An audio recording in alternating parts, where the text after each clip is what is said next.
So what I'd like to do is think about Babylon and also Assyria, because in the book of Judith, now this is actually a book of the Apocrypha, so Judith is not found in most of our Bibles, but it says Nebuchadnezzar, king of the Assyrians.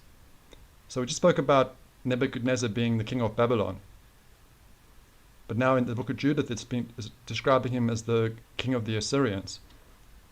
So now the book of Judith is questioned by scholars, the accuracy or the authenticity of the book. And now this might look like a bit of a problem. How can they describe Nebuchadnezzar as the king of the Assyrians? But maybe we can make sense of that, and we're going to recap a little bit of the work that we've done. But let's see if we can try answer this. So if we go to our map that we're working on, I want to speak about Ashur, son of Shem. So we can see the colors for these sons. So Ashur is the son of Shem, and this is where I had the territory for the Assyrians, for the beginning of the Assyrian Empire. So if we go to the book of Jubilees and see what it says about the territory that fell for Ashur, it says, "And for Ashur came forth the second portion, all the land of Ashur, and Nineveh, and Shinar, and to the border of India, and it ascendeth and skirteth the river." Now I can't recap everything we've done on the channel, but you see I've got India here, because there's a confusion between India and Ethiopia.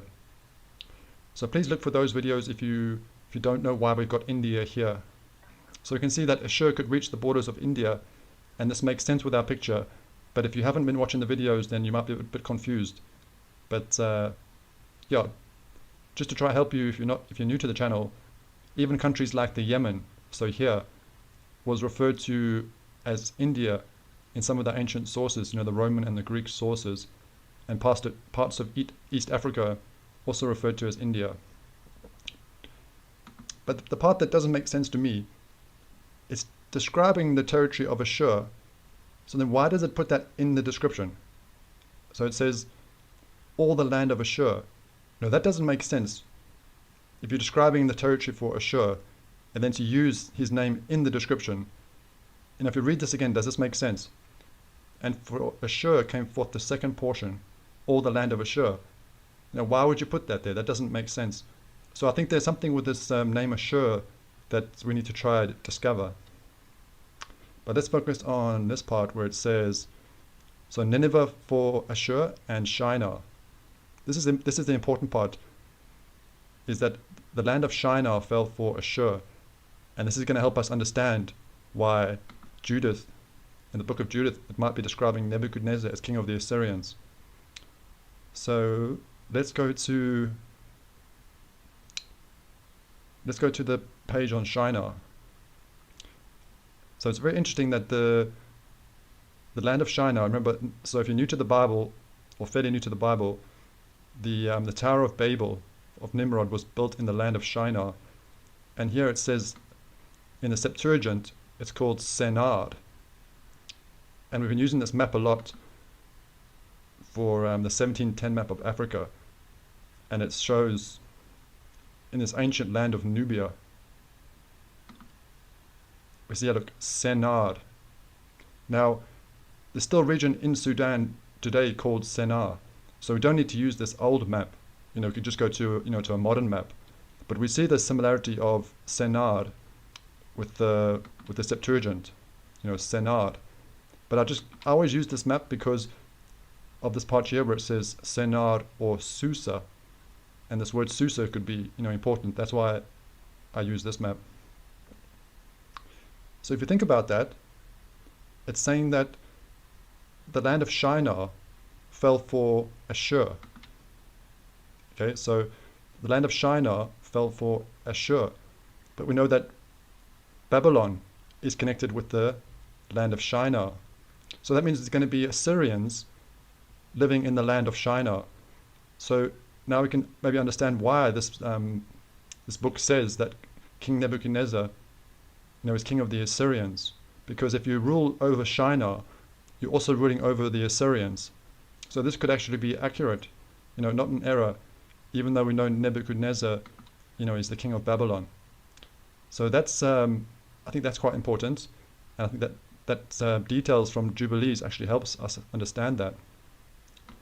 But it's also Nineveh that's is a difficult one, because a long time ago I did a video about Nineveh, questioning the archaeological find, because they say they discovered Nineveh, but to me I wasn't sure if it was accurate because it doesn't seem to match the size, the way it's described in the book of Jonah, the prophet Jonah. We might speak about that. So this is why I've got Ashur here, so Ashur son of Shem, because we've made this connection with Shinar, and if we just take that out the way for a second and bring Babylon, so we're saying, if the Tower of Babel was built somewhere in this region, this could be the kingdom of Babylon. So we'd be looking for the kingdom of Nebuchadnezzar in this region, and Babylon growing from this region. And we're saying that this could be, also Assyrians in this region. But I just started to have some, different thoughts about Assyria. So this is where I had it on my maps. So the Assyrians, and then the Assyrian Empire would grow from here. But I came across some information that's given me a bit of, some different thoughts about Ashur and the Assyrians that I'd like to speak to you about in this video. And we're going to try to think about Nineveh. Okay, let's just make sure that I'm following my notes and I don't go off track. So we can see how there's a connection between Babylon and the Assyrians. Now there's another detail in the book of Jubilees which is called the mountains of Ashur.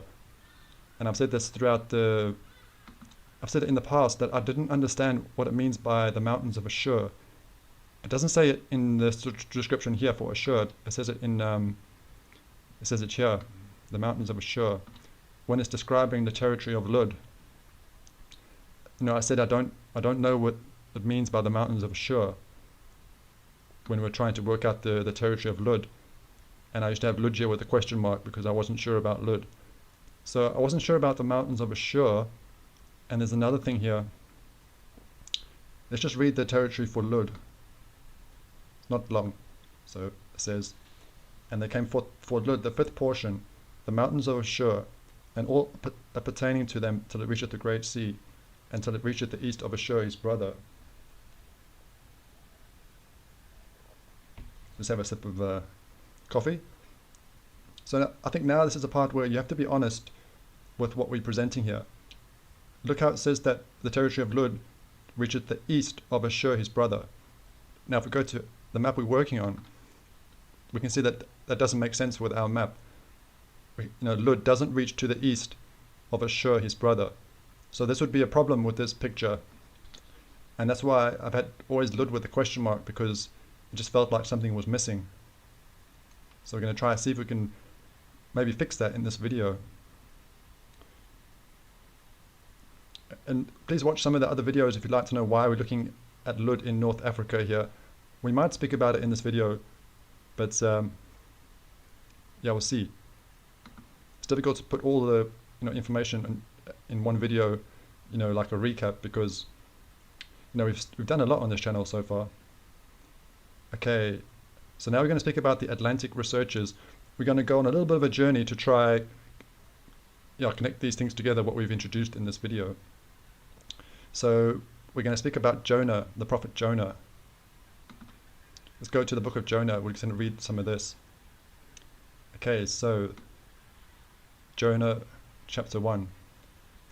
Now the word of the Lord came unto Jonah the son of Amittai, saying, Arise, go to Nineveh, that great city, and cry against it, for their wickedness is come up before me. But Jonah rose up to flee unto Tarshish from the presence of the Lord. So Jonah flees unto Tarshish. Now we're going to try to think about what we've already spoken about in the series, where we were looking at Tarshish. So Tarshish, son of Japheth. So we were looking at the Iberian Peninsula, because some scholars have connected Tarshish to the civilization known as Tartessos in southern Spain. This has been connected to Tarshish. So we've got that connection, but now we're thinking, is Jonah fleeing to this part of the world? So this is where it's going to get quite interesting. Okay, so Jonah fleeing to Tarshish is at the Iberian Peninsula. Yeah, this part was, I wasn't expecting to come across this. So remember how I said that I was looking at these scholars that research Atlantic Troy, looking to the west for Troy and the Spartans and the Athenians. So looking more to the west. I wasn't expecting to read this. Caught me by surprise. Let's see if I can find it here. Okay, so one of these researchers says that what connects Messe with the data from the Bible about the prophet Jonas, spit out by the whale at Messe, a large seaside city in Morocco. So I was very surprised when I read this. I can't find the information why this scholar is saying what he's saying, but it's connecting the prophet Jonah and this region of Morocco, so West Africa. So yeah, unfortunately I can't give you the information or the sources to explain how he's making this connection. I don't know if the only connection is because of the similarity of this of the name of Jonah and this connection with pigeon. I don't know if it's just based on that. But if we just think about the picture, so we've got this potential for Tarshish on the Iberian Peninsula, and now the scholar is connecting the story of Jonah with Morocco. So now we're just looking, is this story from the Bible actually happening here? And that's what we're exploring. So the next thing we need to speak about is Jonah going to Nineveh to prophesy and to preach, to get them to come to repentance. But where is Nineveh? So I was saying that the location that they found towards the Middle East, to me it doesn't seem to fit for the description from the book of Jonah. I just want to see if we can find it. Let me just go to the next. It might be chapter 3 actually.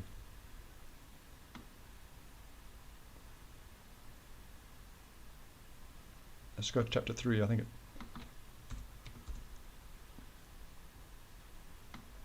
just describes like the size of Nineveh. This part here, it says, "So Jonah arose and went unto Nineveh, according to the word of the Lord. Now Nineveh was an exceeding great city, of 3 days' journey." So there's debate about what this means, but it could potentially mean that Nineveh was so great that it took 3 days to go around it, or 3 days to go across it, or to explore it.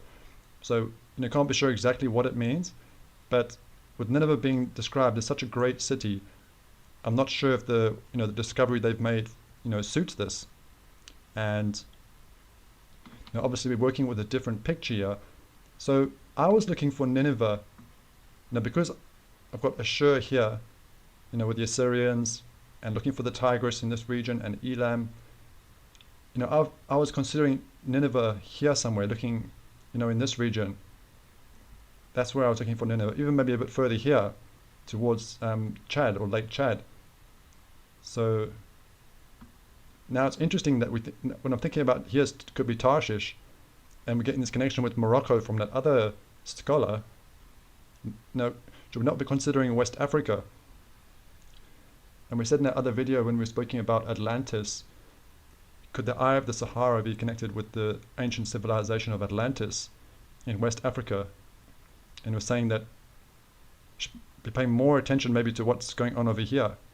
And there could be important things happening here that could be going that we're missing. So let's speak about that. Okay, so now we're going to go to the research that we have done on this channel before. We did a video about the Assyrians. Were they in Africa? And we used this source. This is very interesting. An Assyrian successor state in West Africa, the ancestral kings of Kebi, as ancient Near Eastern rulers, by Dierchlenge. I don't know if that's how you pronounce his name, but that's how I'm going to say it. This was very interesting research, and I'm just going to give you a quick summary. If you're really interested in this, you can read this. I'll put it in the description below. I just want to tell you the basic idea of this. So I'll use the map in this work. So now I'm going to use that word traditional again, but this is traditionally where we're told the empire of Assyria is, or was, sorry. Now it's saying after the collapse of the Assyrian Empire, these Assyrian refugees, they came, you can follow this journey, to West Africa and had the influence on the state of Kebbi. So I've got that on the map here, so you can see roughly this is where, Kebbi is in Nigeria. So I thought this could be very important information for this investigation that we're doing. So Assyrians, refugees coming to West Africa and maybe influencing these empires of Kanem-Borno and also maybe like the Songhai Empire. And I thought this was really amazing because it really could support this picture that we're working on. So we're not obviously going to be agreeing exactly with their interpretation of the data or the information, because we're looking at at a different picture, but we can still use it. And I was wondering that, I think I said it in one of the earlier videos when we were talking about this, if the scholar that did this work, Derek Lange, if he could see the picture that we're working on, would it make him reevaluate? Would it make him look at the information again and see something different? If he was to think about the work that we're doing. So that would be interesting. But let me show you something that I actually missed the first few times that I was looking at this. If we go back to the top. I just want to look at this one part. I'm not going to read this all out. But it speaks about these two places, Kabawa and Madiana. And then it connects them with Ashur and Nineveh. So these two cities of Assyria, so the city of Ashur and Nineveh, that these two words, Kabawa and Madiana, could be referring to Ashur and Nineveh. And the interesting thing is, when I searched for this Madiana, there is actually a place in Senegal called Madiana, the same spelling. But then I looked for another variation, a very similar variation, and we have Madiana in Gambia. So I was just starting to think, I know that's not what they're saying in this work. They're saying that if we go to that map again, try to get there faster.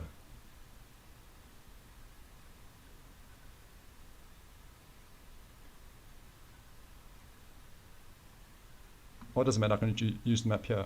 But they're saying that the Assyrians came from this region of the Middle East to West Africa. But I was saying in the video that we did, were the Assyrians always on the continent, and the migration, was happening on the continent.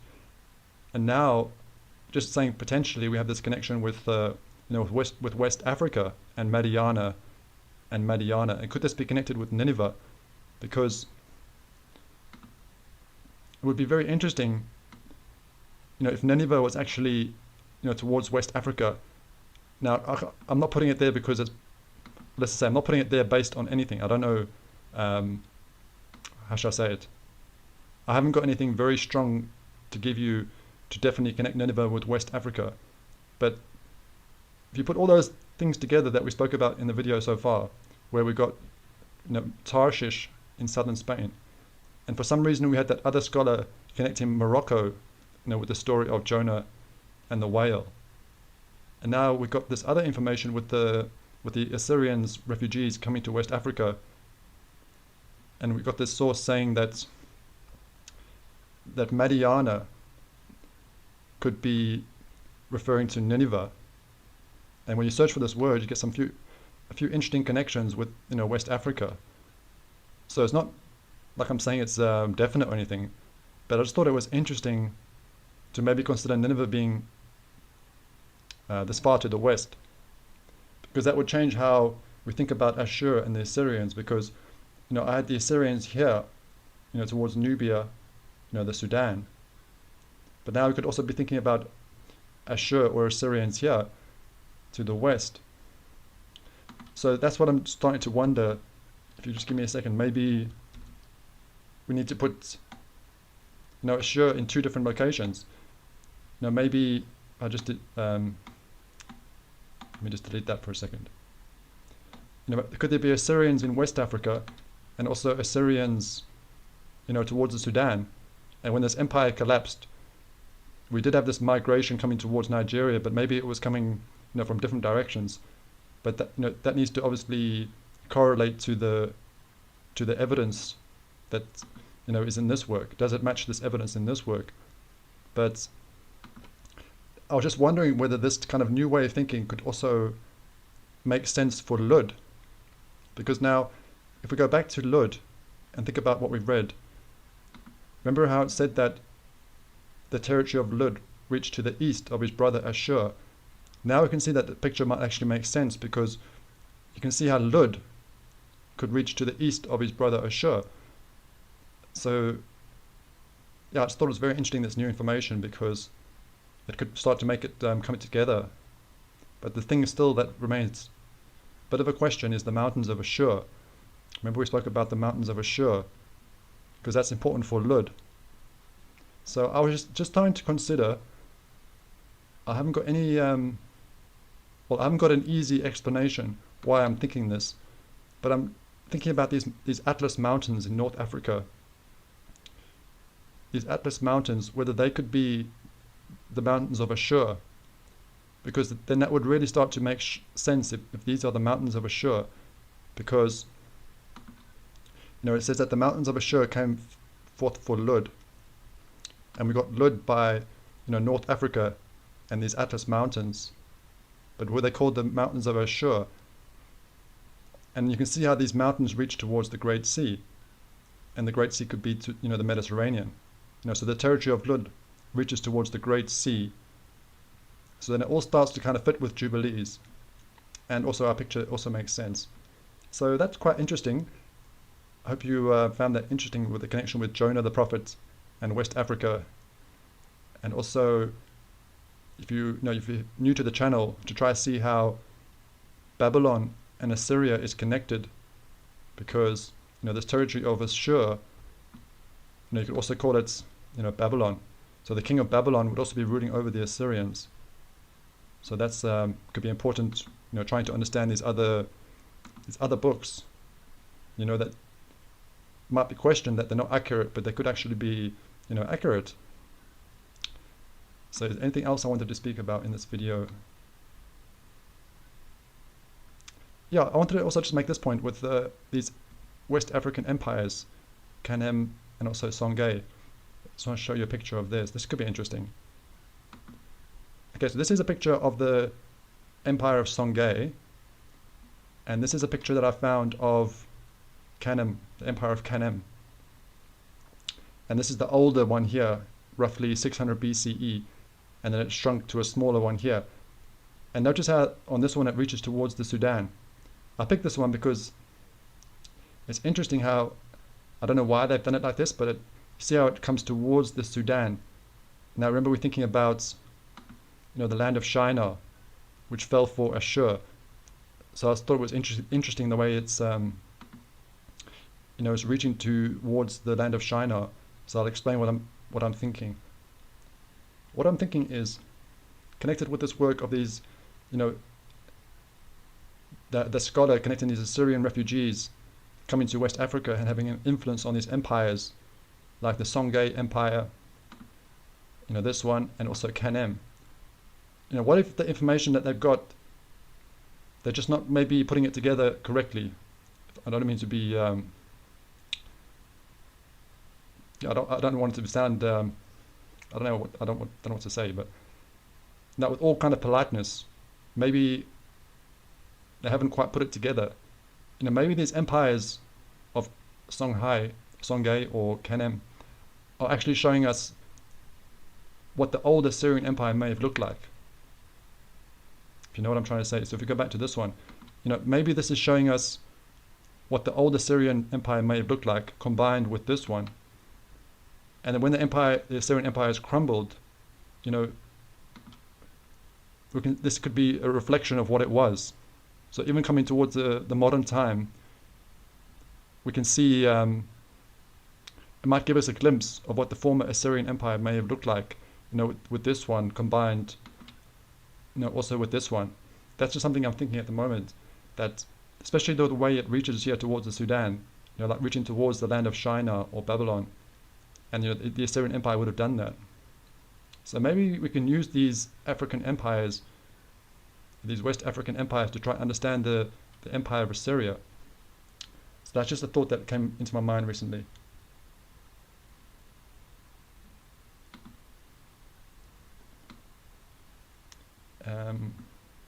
Who built Nineveh? Maybe we'll finish with that. So if we go to the Bible, so this is chapter 10, where it speaks about the table of nations. It says, speaking about Nimrod, Cush begat Nimrod. He began to be a mighty one in the earth. He was a mighty hunter before the Lord, wherefore it is said, even as Nimrod the mighty hunter before the Lord. And the beginning of his kingdom was Babel, and Erech, and Akkad, and Calneh, in the land of Shinar. So we see now, that Babel was in the land of Shinar, and we've spoken about that.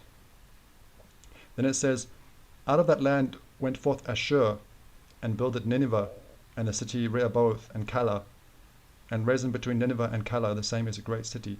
So now there's debate about this, because it's speaking about Nimrod, and then it suddenly switches and starts speaking about Ashur going forth and building Nineveh. But if we go to the mythology, there's a character in the mythology called Ninus, or Ninus, and it tells us that Ninus was the founder of Nineveh. And maybe this word Nineveh could be coming from Ninus, so the city of Ninus. But some scholars connect Ninus with Nimrod. So then it would be saying that Nimrod was the founder of Nineveh. So there is, there's debate about this, but why does it suddenly switch from Nimrod to Ashur? And it says Ashur built Nineveh, but is it really Nimrod that built Nineveh? So this is quite interesting, because it might answer a few other things we brought up in the video, because if it is Nimrod building Nineveh, then Ashur could be another name for Nimrod. And then that could then make sense for the Book of Jubilees. So remember how it said, and for Ashur, so Ashur, son of Shem, came forth the second portion, all the land of Ashur. Now remember we said that doesn't make sense. Why would you use his name like this when you're describing its own territory? But maybe it's not Ashur, son of Shem. Maybe this is referring to Nimrod, so the land of Nimrod. And then the mountains of Ashur, it might not be referring to the mountains of Ashur, son of Shem. It could be referring to the mountains of Nimrod. So that could be maybe like a way of trying to understand the mountains of Ashur and what they could mean. We're thinking about, maybe it's not Ashur, son of Shem. Is it another name for Nimrod? So that could be like open up another interesting trail to try to find the, those connections. But I just think maybe that makes more sense, that this Ashur might not be referring to Ashur, son of Shem. So I hope you found the video interesting. It's definitely throwing up some interesting things for this picture, with now we're considering Assyrians maybe further to West Africa, Western Africa, but also still thinking about Assyrians with Babylon. So I'm not saying that I was wrong to have Ashur here as well, because we see the king of Babylon referred to as the king of the Assyrians, and getting more confident with Lud here as well. That's looking quite strong, because we know that in the Bible Lud is often mentioned alongside Put. You see that? So you could be saying Lud and Libya to show that connection with Lud and Africa. So yeah, I know we're covering quite a lot. So I think we'll leave it there, because we've done quite a lot. We used this statue, and we might use this statue as we go forward to move on to the Empire of the Macedonians and Greece. And maybe also speak about Daniel a bit more, because we learn also from Daniel about the four kingdoms. So the four kingdoms, which also seem to work together with the statue of Nebuchadnezzar. Maybe we'll speak about that in the next video. So thank you for watching this video, and we'll see you in the next one.